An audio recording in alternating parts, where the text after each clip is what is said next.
जय श्री राम। आज आपका बहुत ही अद्भुत प्रश्न है कि रामायण पढ़ने से हमें क्या लाभ होगा। रामायण पढ़ने से हमारे जीवन में जो हमारा बिखरा हुआ जीवन है, बिखरा हुआ परिवार है, बिखरे हुए रिश्ते हैं, सब एक साथ में एक सूत्र में जुड़ जाते हैं। रामायण पढ़ने से जीवन में हमें सब कुछ प्राप्त हो जाता है। रामायण ही एक ऐसा ग्रंथ है, श्री रामचरितमानस ही एक ऐसा ग्रंथ है जिस रामचरितमानस में रिश्तों की पुष्टि की जाती है। रिश्तों के बारे में बताया जाता है कि हर रिश्ते के साथ में हमारा व्यवहार कैसे हो।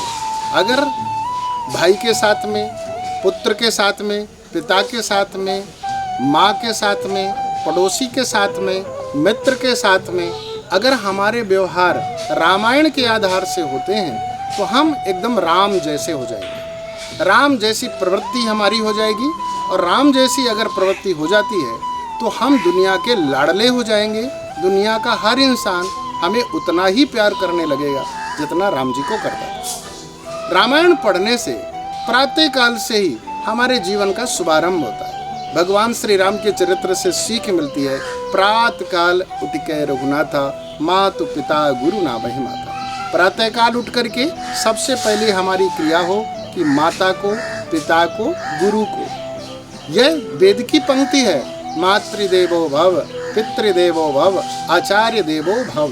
तो ये क्रिया है, ये सिस्टम है, एक विधि है। माता, पिता, गुरु। सबसे पहला प्रातःकाल उठे तो माँ को प्रणाम करें, फिर पिता को प्रणाम करें, फिर गुरु को प्रणाम करें। अगर और हम गहराई में जाएं तो माँ का अर्थ होता है अपनी माँ जिससे हम जन्म लिए हैं। माँ का अर्थ होता है जिस धरती माँ में हम पैर रख रहे हैं या जिसमें हम सारी क्रियाएं कर रहे हैं।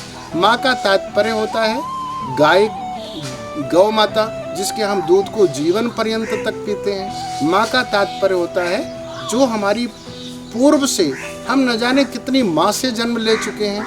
दुनिया में जितनी भी शक्तियाँ हैं, दुनिया में हर नारी हमारे लिए बहन और माँ जैसी है। हम उस गंगा माँ को प्रणाम करें जिसके जल से हम जीवन दान प्राप्त करते हैं, हमें जीवन की प्राप्ति होती है। तो उन समस्त माताओं को हम प्रणाम करें।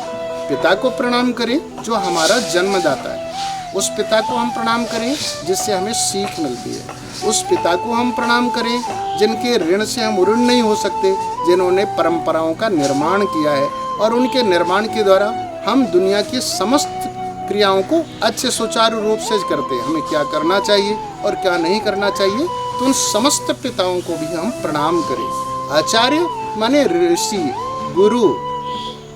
इस संसार में गुरु उसे कहते हैं जिससे हमें ज्ञान मिलता है। इस संसार में गुरु उसे कहते हैं जिसके मन में स्वार्थ नहीं होता। इस संसार में गुरु वो है जो समाज के लिए जीता है, राष्ट्र का कल्याण करता है, समाज का कल्याण करता है। तो हम सबसे पहले माँ को प्रणाम करें, फिर पिता को प्रणाम करें, फिर गुरु को प्रणाम करें। दूसरी दिशा रामायण से सीख मिलती है राम जी से कि जय विधि सुखी हो ही पुरलोगा, करई कृपा निधि सोई संयोगा। इस संसार में हम सभी को वही करना चाहिए जिससे सामने वाला खुश हो जाए। अगर हमारी एक मुस्कान से अगर सामने वाला खुश हो जाता है तो हमें मुस्कुराना चाहिए।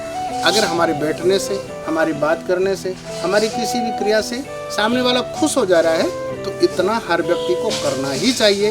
उससे जीवन हमारा एक अच्छा होगा और अच्छी संस्कृति का निर्माण होगा। मैं तीसरी श्रेणी में अगर जाएं तो राम जी के गुरु के साथ में कैसे जाते हैं, किस प्रकार से गुरु की सेवा करते हैं, उनकी परिचर्या कैसे करते हैं। ऐसा जीवन करने से, ऐसा क्रियाओं को करने से हमारे जीवन में शांति प्राप्त होगी।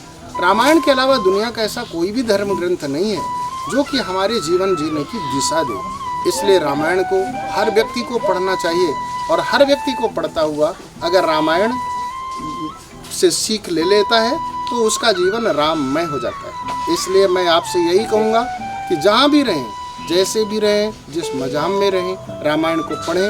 आपका परिवार सुचारू चलेगा। जय श्री राम।